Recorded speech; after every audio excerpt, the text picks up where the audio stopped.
À la question de savoir quel auteur il pourrait proposer à l'Académie française, Léopold Sédar Senghor, lors d'un entretien accordé au magazine Jeune Afrique en 1991, répondit qu'il aurait volontiers voté, de son vivant bien sûr, pour Tchikaya Utamsi.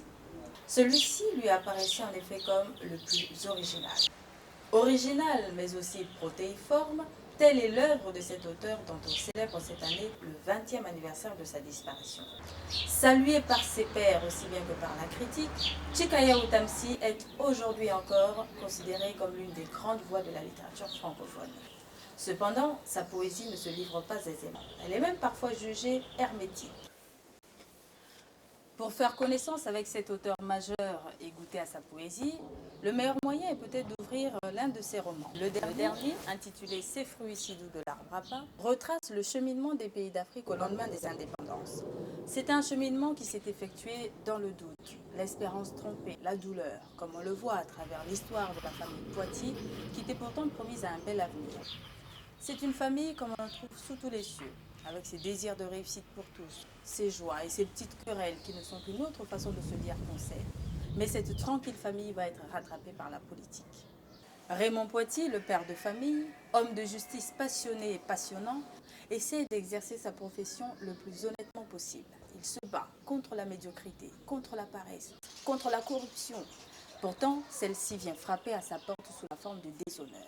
Le président de la République veut obtenir les faveurs de son épouse Mathilde, qui est directrice d'école.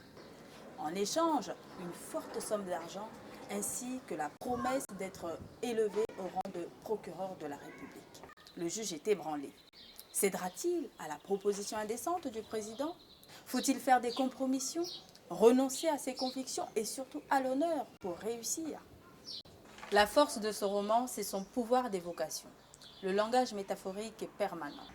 Le roman abonde aussi en formules qui régaleront les amoureux des phrases bien tournées. Tenez par exemple, page 138.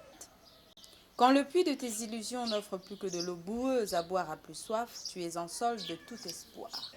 Ou bien, page 66, lorsque le couple formé par le juge et sa femme est évoqué.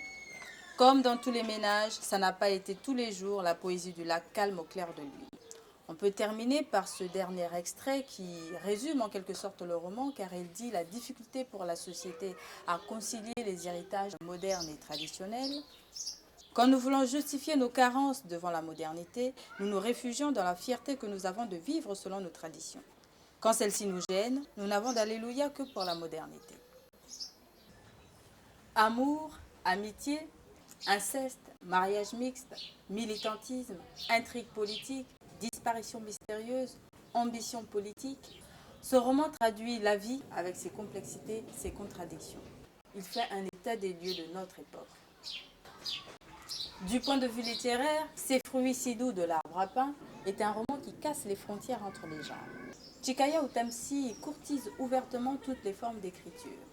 On le découvre autant comme conteur, comme romancier, que comme poète.